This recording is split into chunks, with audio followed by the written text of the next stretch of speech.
Hello, everyone, and welcome to day number 2 of the 2022 Green Mountain Championship presented by Discraft. There from Jones, who was well back. Orm on the tee of 3. Has great speed, and it comes in and checks up right next to the basket. In a long time since LVC, there were 13 players within 2 strokes of the lead, which is the most competitive we've seen since the Las Vegas Challenge to open our season. Got to control the speed at the end of the flight. This is looking great as well. There. Boy, the memes on that one. Here's Jones. And this also looks perfect. That's just not going long, just checking up nicely. See, Ricky's getting a little squirrelier. It's still going to work. I mean, it's still great, but I wouldn't have called it quite as pure. The center. Yes, not quite as pure, although it looks like he might have closest to the pin. Kind of mistake for him. I think he'll be frustrated, though. Saving par, very doable.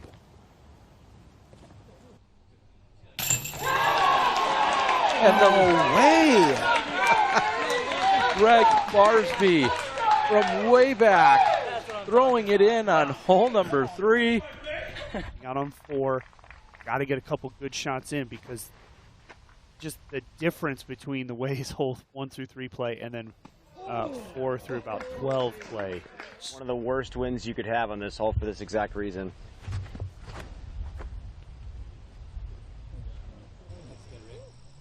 The wind that they're facing here is relatively similar to what they're going to face on the longest hole in the tournament, hole number 7. Just jam it into the ground. Not worth it in my opinion. Bradley Williams for birdie on 6.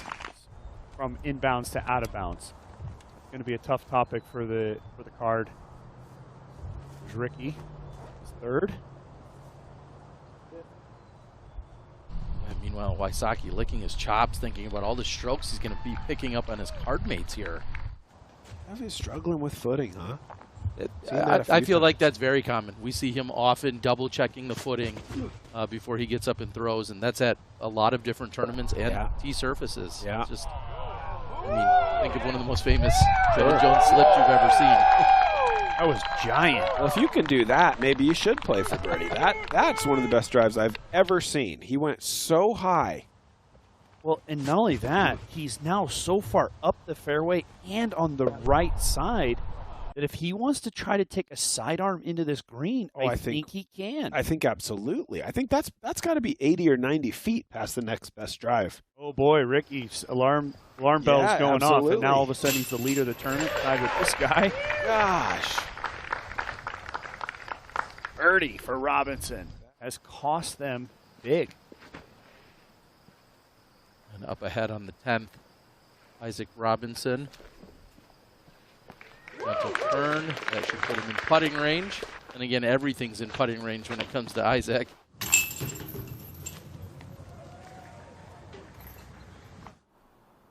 From 50 for Aaron. Ooh, nice putt. Picking up 5 out of the last 6.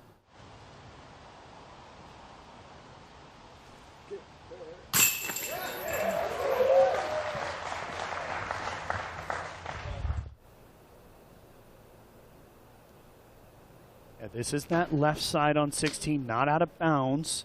Dangerous second shot, though. Never go ahead. Green flag inbounds from Gossage. Awesome. This is what? 50. He's 49 feet right now for birdie after being in the from woods. Out of the woods?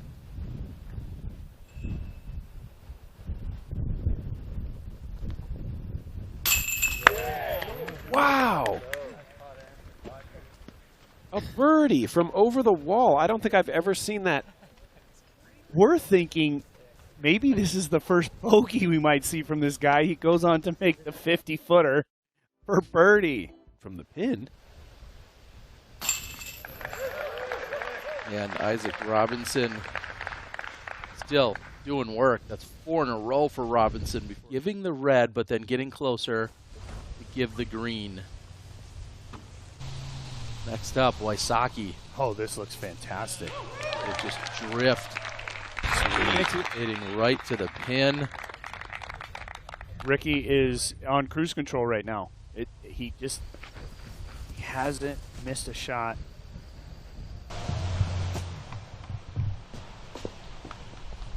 Isaac also kind of, he's got his cruise control set to a nice comfortable 95 miles an hour. Just flying down the freeway, picking up birdies.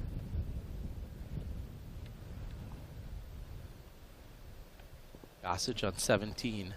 This is one of the most fun holes on the course. And What a shot. Gossage agrees. So that's kind of all the data we have. Yeah, certainly advantage Wysocki. Well, he has been pretty dominant, 4-time champion. Big putt, 50-footer nearly, I would think, from Kevin. So, well, he can make us look smart.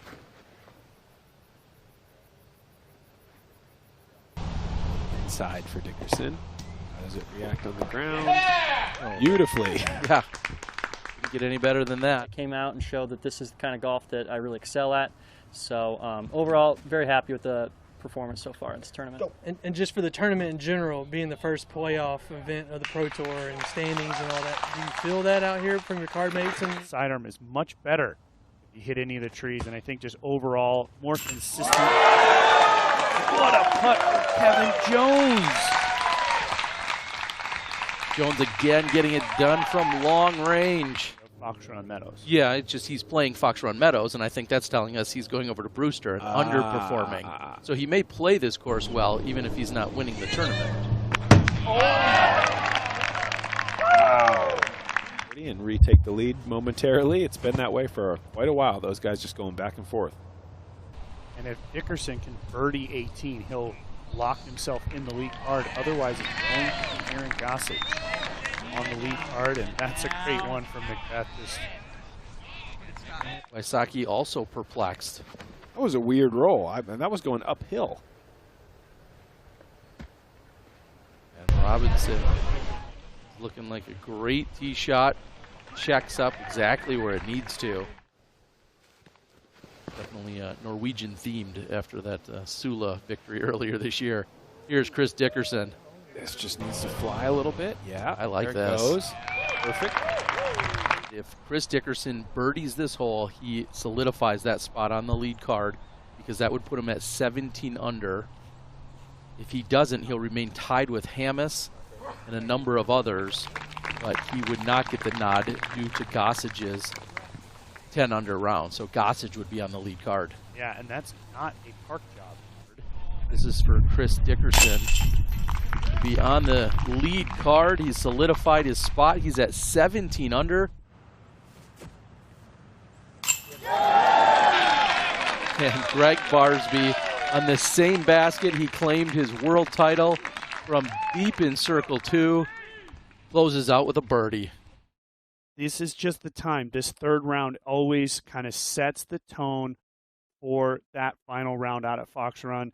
The Brewster course is a course that they can all attack. Yeah, and knowing that strokes can be dished out left and right in terms of the Brewster course, no one would have ever projected that McBeth, for instance, would have taken 7 straight pars at one point. So we know scores can get thrown all around. There's plenty of birdies that are available out there.